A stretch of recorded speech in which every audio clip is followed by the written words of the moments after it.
চাকরি বাতিলের আবহে প্রধান শিক্ষকদের নববর্ষের বার্তা মুখ্যমন্ত্রীর। শামশেরগঞ্জে বাবা ছেলে খুনে গ্রেপ্তার দুই ভাই, পরিস্থিতি নিয়ন্ত্রণে দাবি পুলিশ কর্তার।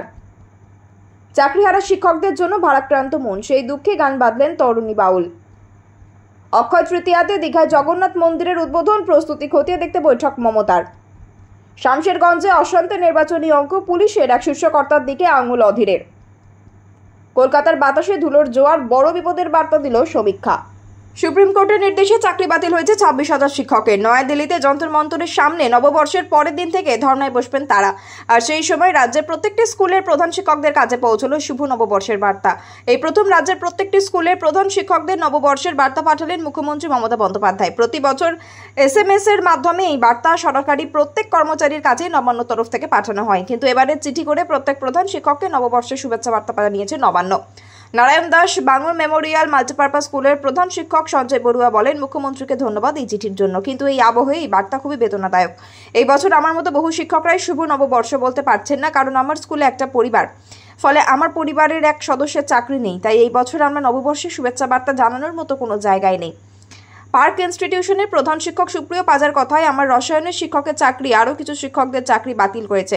যে পরিকল্পনা নেওয়া হয়েছিল সেইগুলো নিয়ে নতুন করে চিন্তা করতে হচ্ছে, আর যাদের সঙ্গে চাকরি বাতিল করা হয়েছে তাদের বেতন দেওয়াও এখন প্রশ্নের মুখে। কি করব সেই নিয়ে ঠিক মতো নির্দেশ নেই। নববর্ষের পরের দিন থেকে স্কুল খুলে যাবে। এতদিন পরীক্ষা চলছিল, কিন্তু এবার পরিস্থিতি কি হবে সেটা চিন্তার। ফলে নববর্ষের পাশাপাশি এই বছর এই বিষয়গুলোও আমাদের মাথায় রাখতে হচ্ছে। শিক্ষানুরাগী ঐক্য মঞ্চের সাধারণ সম্পাদক কিঙ্কর অধিকারী বলেন, আগে উনি শিক্ষার জায়গা ঠিক করুন। কোটি কোটি টাকা খরচা করে বার্তা দিচ্ছেন, কিন্তু সেটা না করে আসল কাজ করা উচিত। শিক্ষার জায়গা মেরামতির প্রয়োজন, আমার মনে হয় সেটাই ওনার আগে করা উচিত। তাহলে আর এই ধরনের বার্তা দিয়ে আমাদের মন ভালো করার কোনো প্রয়োজন পড়বে না। ওয়াকফ অশান্তিতে বাবা ছেলেকে নৃশংসভাবে খুনের ঘটনায় অবশেষে দুজনকে গ্রেফতার করল জঙ্গিপুর পুলিশ জেলার পুলিশ। মুর্শিদাবাদ ধুলিয়ানে জাফরাদে খুন হয় হরগোবিন্দ দাস ও চন্দন দাস। মঙ্গলবার এডিজি আইন শৃঙ্খলা সুপ্রতিম সরকার জানান, এই খুনের ঘটনায় নালু যাদব ও দিলদার নাদাবকে গ্রেপ্তার করা হয়েছে। সুপ্রতিম সরকার বলেন, সিসিটিভি ফুটেজ দেখে খুনের ঘটনায় জড়িত থাকার অভিযোগে দুজনকে চিহ্নিত করা হয়েছে। এদিন তাদের বীরভূম ও সুতি থানা এলাকা থেকে গ্রেফতার করা হয়েছে। বীরভূমের মোড়াবই থেকে কালু নাদবকে এবং ভারত বাংলাদেশ সীমান্তে সুতি থেকে গ্রেপ্তার করা হয় দিলদার নাদাবকে। দুজনেরই বাড়ি শামশেরগঞ্জ থানা এলাকায়। তারা দুজনেই ভাই। সুপ্রতিম সরকার বলেন, এই দুজন ছাড়া আরও কয়েকজনের খুনের ঘটনায় চিহ্নিত রয়েছে, তাদেরও খুঁজে বের করার চেষ্টা করা হচ্ছে। দোষীদের কাউকে ছাড়া হবে না। গত এক সপ্তাহ ধরে অশান্ত জঙ্গিপুরে জাফরাবাদে লুটপাট, ভাঙচুর, অগ্নিসংযোগের ঘটনার আতঙ্ক এখনো দগদগে হয়ে রয়েছে। 12 এপ্রিল বাড়ি থেকে টেনে হিচড়ে বের করে বাবা হরগোবিন্দ দাস ও তার ছেলে চন্দন দাসকে কুপিয়ে খুন করে দুষ্কৃতীরা। গ্রামের প্রায় 50টি বাড়িতে তাণ্ডব চালিয়ে বোমা ছুটতে ছুটতে এলাকা ছাড়ে তারা।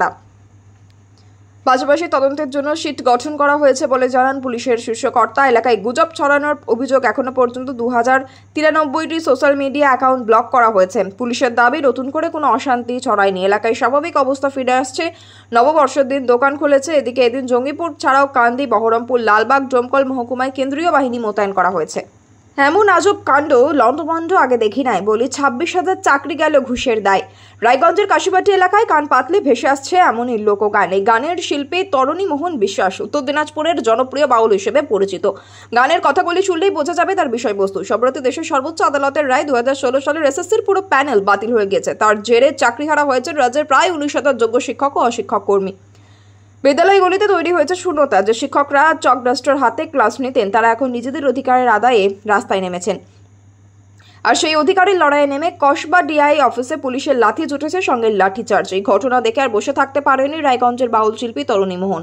সেই দুঃখ রাগের বহিঃপ্রকাশ করলেন বাউল গানে। আর এর আগেও বিভিন্ন ইস্যুতে তাকে গান বাঁধতে দেখা গিয়েছে। চাকরিহারাদের দুঃখেও গান বাঁধলেন তিনি। কখনো ভোটের সময় শান্তি বজায় রাখতে, কখনো আবার বাংলাদেশের ঘটনার পরিপ্রেক্ষিতে গানকে অস্ত্র করে পথে নেমেছেন তরুণী মোহন বিশ্বাস। এবার যখন রাজ্যের শিক্ষা ক্ষেত্রে এমন বিপর্যয় নেমে এসেছে, সেই সময়ও ঘরে বসে থাকতে পারেনি এই বাউল শিল্পী। তাই বেঁধে ফেললেন গান। গানে ছত্রছত্র চাকরিহারা শিক্ষক, শিক্ষিকা ও অশিক্ষক কর্মীদের জন্য দুঃখ প্রকাশ করলেন তিনি বলেন, এই গানটা বাঁধার পিছনে কারণ হলো যে সাংঘাতিক অবস্থা চলছে পশ্চিম বাংলায়। এতগুলি শিক্ষকের চাকরি চলে গিয়েছে। ঘটনা আমাকে ভীষণভাবে পীড়া দেয়। তার কারণ হলো, ছোটবেলা থেকে সবাই বড় কষ্ট করে লেখাপড়া করে জীবনে শিক্ষক হওয়ার স্বপ্ন দেখেছিলেন। সেই স্বপ্ন তাদের সফলও হয়েছিল, কিন্তু হঠাৎ এই সরকারের ভুল পদক্ষেপে নিমেষের মধ্যে গোটা পশ্চিম বাংলায় শিক্ষকদের চাকরি চলে গেল। গোটা রাজ্য জুড়ে কান্নার রোল উঠে গেল। এই ঘটনা দেখে বা শুনে কোনো লোকশিল্পী কি চুপ করে বসে থাকতে পারে? তাই আমি একজন সাধারণ লোকশিল্পী হিসেবে এই ঘটনা দেখে বসে থাকতে পারিনি। অক্ষয় তৃতীয়ার পুণ্যতিথিতে আনুষ্ঠানিকভাবে খুলতে চলেছে দীঘার জগন্নাথ মন্দিরের দ্বার। এই মন্দিরের উদ্বোধনের আগেই সার্বিক প্রস্তুতি পর্যালোচনায় বুধবার নবান্নে বৈঠকে বসেছেন মুখ্যমন্ত্রী মমতা বন্দ্যোপাধ্যায়। এই বৈঠকে উপস্থিত থাকবেন মুখ্য সচিব, স্বরাষ্ট্র সচিব, ডিজি সহ রাজ্য প্রশাসনের শীর্ষ আধিকারিকরা এবং একাধিক দফতরের মন্ত্রী বলে সূত্রের খবর। 30 এপ্রিল দীঘার মন্দির প্রাঙ্গণে মুখ্যমন্ত্রীর হাতে উদ্বোধন হবে বহু প্রতীক্ষিত এই জগন্নাথ মন্দিরের। তার আগে 29 এপ্রিল মূর্তিতে প্রাণ প্রতিষ্ঠার আচার হবে পাণ্ডিত্যপূর্ণ ধর্মীয় অনুষ্ঠান মেনে। রাজ্য প্রশাসনের আশঙ্কা সেই সময় দীঘায় প্রবল জনসমাগম হতে পারে, তাই যান চলাচল, নিরাপত্তা, আবাসন এবং প্রাথমিক পুজোর ব্যবস্থাপনা সংক্রান্ত যাবতীয় বিষয়ে বুধবার মুখ্যমন্ত্রী খতিয়ে দেখবেন বিস্তারিত রিপোর্ট। ওই বৈঠকে দীঘা উন্নয়ন পর্ষদ, পর্যটন দপ্তর, পূর্ত দপ্তর এবং পুলিশ প্রশাসনের আধিকারিকদের পক্ষ থেকে তুলে ধরা হবে মাঠ পর্যায়ের প্রস্তুতির হাল হকিকত। ইতিমধ্যে প্রশাসনের তরফে জানানো হয়েছে 28 এপ্রিল থেকে জগন্নাথ মন্দির চত্বর ঘিরে প্রায় কিলোমিটার এলাকা জুড়ে যান চলাচল নিষিদ্ধ থাকবে। ভিআইপিদের জন্য তৈরি হচ্ছে অস্থায়ী হেলিপ্যাড। সাধারণ দর্শনার্থীদের অনুরোধ করা হয়েছে 28 এপ্রিলের মধ্যেই দীঘা পৌঁছে যাওয়ার জন্য।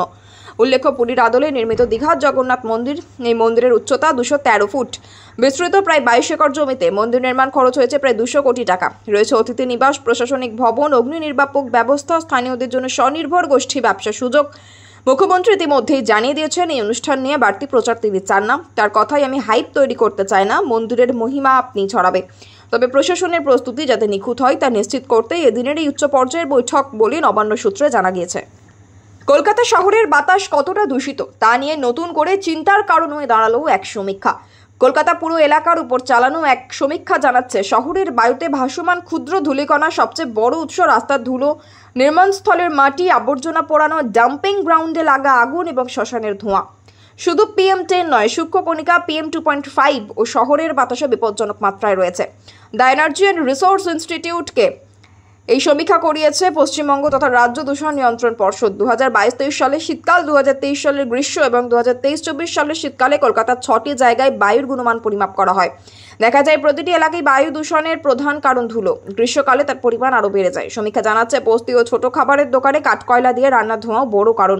এর ফলে বছরে যত PM2.1 বাতাসে মিশছে তার 29% এর উৎস থেকে। অন্যদিকে PM10 এর 18% আসছে রান্নার ধোঁয়া থেকে। এছাড়া গাড়ির ধোঁয়া ও কলকারখানার ধোঁয়াও রয়েছে, বড় ভূমিকা নিচ্ছে। এই সমীক্ষা অনুযায়ী কলকাতা পুরসভার কেন্দ্রের দিকে দূষণের মাত্রা সব থেকে বেশি, কারণ ওই এলাকায় গাড়ির সংখ্যা বেশি, বস্তির সংখ্যা বেশি আর রাস্তায় ধুলোর সিল্টের পরিমাণও বেশি। এই পরিস্থিতিতে 2019 সালে কেন্দ্র শুরু করেছিল ন্যাশনাল ক্লিন এয়ার প্রোগ্রাম বা NCAP। লক্ষ্য 2026 সালের মধ্যে বাতাসে PM10 দূষণ 40% কমানো। কলকাতা সহ রাজ্যের মোট 6টি শহর এই কর্মসূচির অধীনে রয়েছে। পরিবেশবিদদের মতে, যত তাড়াতাড়ি শহরের রাস্তাঘাট, নির্মাণ কাজ ও আবর্জনা ব্যবস্থাপনা নিয়ন্ত্রণে আনা যাবে ততই কমবে বায়ু দূষণ। না হলে নাগরিকদের শ্বাসের সমস্যা আরও বাড়বে বলেই মনে করছেন বিশেষজ্ঞরা।